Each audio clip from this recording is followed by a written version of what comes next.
is going on, everybody? It is your boy, Matt Stingray. Thanks for checking in to the Rock the Watch channel. Guys, today we are going to do a comparison between the 3rd gen Frost Monster and a 4th gen Patty Monster. We're going to look at some of the changes that they did between the 3rd and the 4th gen. So we're not worried about dial color or any of that other type of stuff. We're just worried about what upgrades, downgrades, maybe what I like better about the 3rd as opposed to the 4th gen. We're just going to point out some of the differences between the different generations of Seiko monsters. But before we do that quick wristwatch check, what am I rocking today? Today I am rocking Must Be a Crazy Seiko Day, my Grand Seiko SBGJ 237. This is a nasty watch. So let's get these bad boys over to the table and take a look at the differences between the 3rd and the 4th generation Seiko monsters. And let's rock these watches.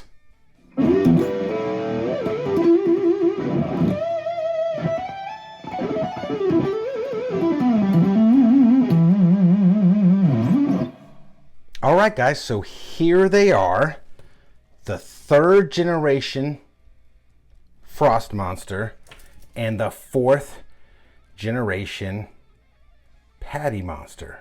So, can we see any differences right off the bat? Well, one, you can see they have different movements. So I did a review of both of these and I put all the specs and features.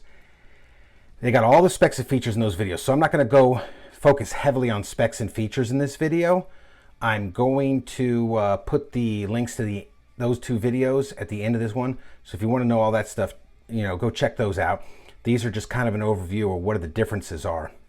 Well, right off the bat, we can tell that they have different movements. So this one on the left has the 4th gen monster on the left has the 4R35 movement, I believe. Let me take a look at that. In case you didn't know, you can always look at the back of these and they will tell you what the movement is. I stand corrected. 4R36. There it is. 4R36 movement, which has the day and the date. This has 6R15 movement, which is date only. There it is. 6R15. 6R15. There you go. Let me get it focused in there. Now don't focus on anything there. Oh, there you go, 6R15. All right, so that's one difference right off the bat, okay? Another difference is, I don't know if you can tell, but the dial on this one, on the 4th gen, is actually about 1 millimeter bigger than on this one. I believe this is about a 30 millimeter dial and crystal, and this one is about 31. It's a little bit bigger. Now, these are a little bit deceptive when you look at them. This one looks like, especially in real life, I don't know if it's picking up here on camera, but this one definitely looks like it's a little bit bigger, but they're actually the same size of 42 millimeter.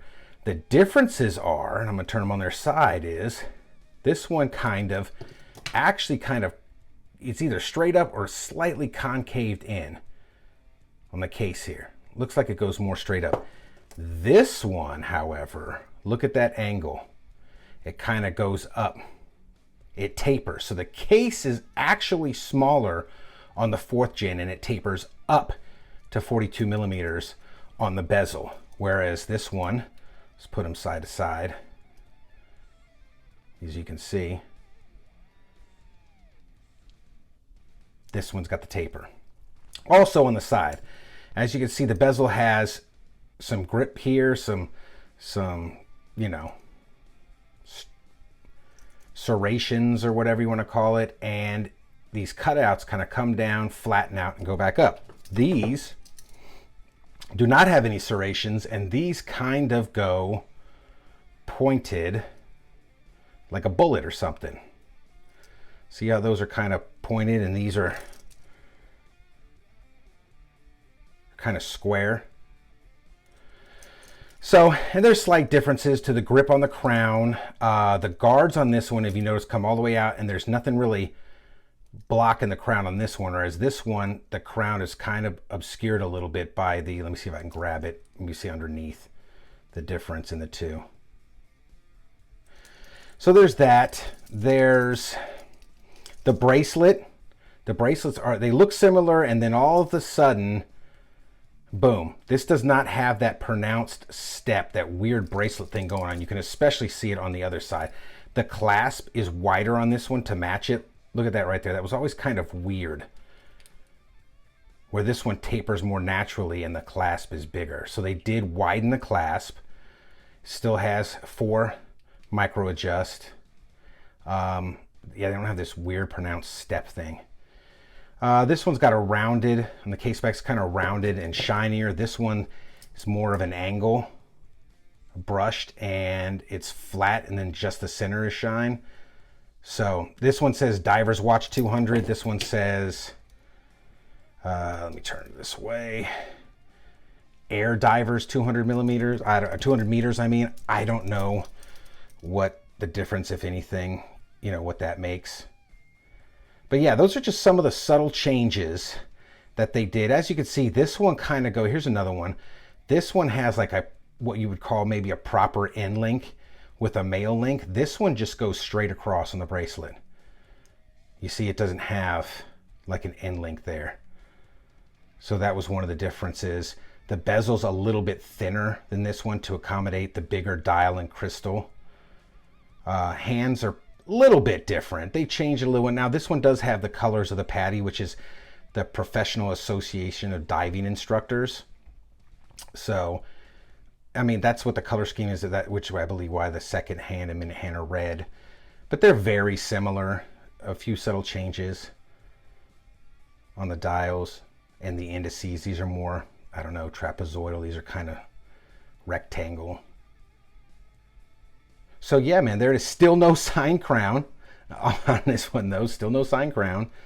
But yeah, there's the differences, the minor differences between these two. Like I've said before, if you want to see full reviews of these, they'll be at the end of the video. Click on them, you'll see all the specs and features. So we don't need to check lume on these. We've checked lume in the other videos. So let's flip this camera around and let's get some final thoughts. All right, guys, so there they are. 3rd gen Seiko Monster and the 4th gen Seiko Monster. Guys, what are your feelings about the Monster? Do you like the changes I pointed out to the new one? Would you rather have the 3rd gen case and dial and indice shapes, the 4th gen case? Do you like that one better? The bezel, the angle on it, what is your opinion between the two? Are you not a fan of the Monster at all? Let me know down in the comments below. And guys, if you like this type of content, please like and subscribe. Leave a comment down below. And as always, rock that watch.